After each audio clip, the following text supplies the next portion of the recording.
Good evening and welcome to the Channel Studios here in London with your international news around the world in 5.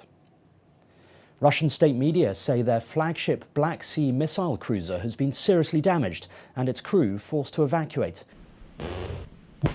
Ammunition on board the Moskva, seen here before the incident, exploded after a fire, according to Moscow's defense ministry, although they didn't state the cause. However, this spokesman for the Ukrainian military claims it struck the vessel with 2 of its Neptune missiles. The 510 crew warship, here seen in a satellite image from a port in Crimea, has led Russia's naval assault on Ukraine, making it an important symbolic and military target. The death toll in the South African province of KwaZulu-Natal has reached more than 300 after devastating floods wreaked havoc in the area. A state of disaster has been declared in the area after some places saw months' worth of rain fall in one day.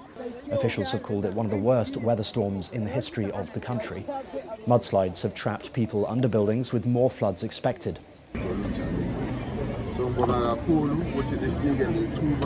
President Cyril Ramaphosa, visiting the affected region, pledged to help the victims of the East Coast floods. Police video has been released of a white officer fatally shooting a black man in the back of the head after a scuffle over a stun gun. Hey, stay in the car! Stay in the car! Footage of the 4th of April incident in Grand Rapids, Michigan, shows Patrick Leola running from the officer following a traffic stop. The officer is then heard to be telling Mr. Leola to let go of his taser before the man is shot as he lies face down on the ground. The shooting has led to protests, with dozens of demonstrators gathering to demand the name of the police officer involved be made public. State police are currently investigating the incident. 5 Palestinians have been killed in the past 24 hours alone amid operations by Israel to crack down on militants after a spate of deadly attacks on Israelis. Palestinians say 2 youths were killed in the northern occupied West Bank on Thursday during an Israeli raid. Israeli forces stepped up operations after a Palestinian killed 2 Israelis at a bar in Tel Aviv last week. The UK government has unveiled plans to send some asylum seekers to Rwanda. The Home Secretary, Priti Patel, was in Kigali today to sign the partnership agreement before presenting it to a joint news conference with the Rwandan Foreign Minister. To put an end to this deadly trade in people smuggling. Refugee organisations have criticised the plan as cruel, but Prime Minister Boris Johnson said the £120 million scheme would save countless lives from human trafficking.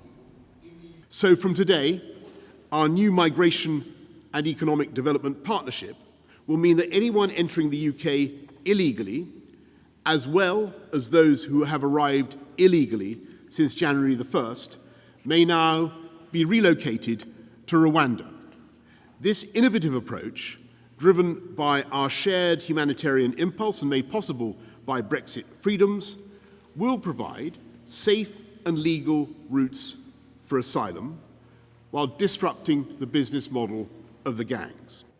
Pope Francis has started 4 packed days of Easter events celebrating the Mass of the Chrism.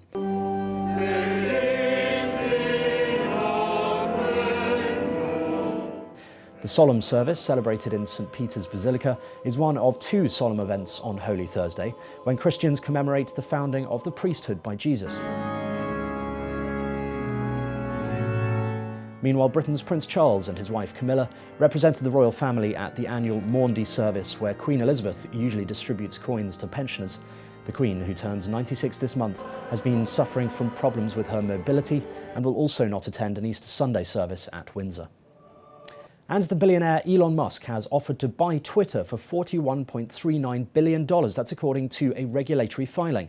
We think with the resources here that we can build The Tesla CEO's offer price of $54.2 per share was 38% higher than the closing price of Twitter's stock on the 1st of April, the last trading day before his investment of over 9% in the company was publicly announced. It comes just days after he rejected a seat on the social media company's board. And that's your international news around the world in 5. Now back to Channel Studios in Lagos.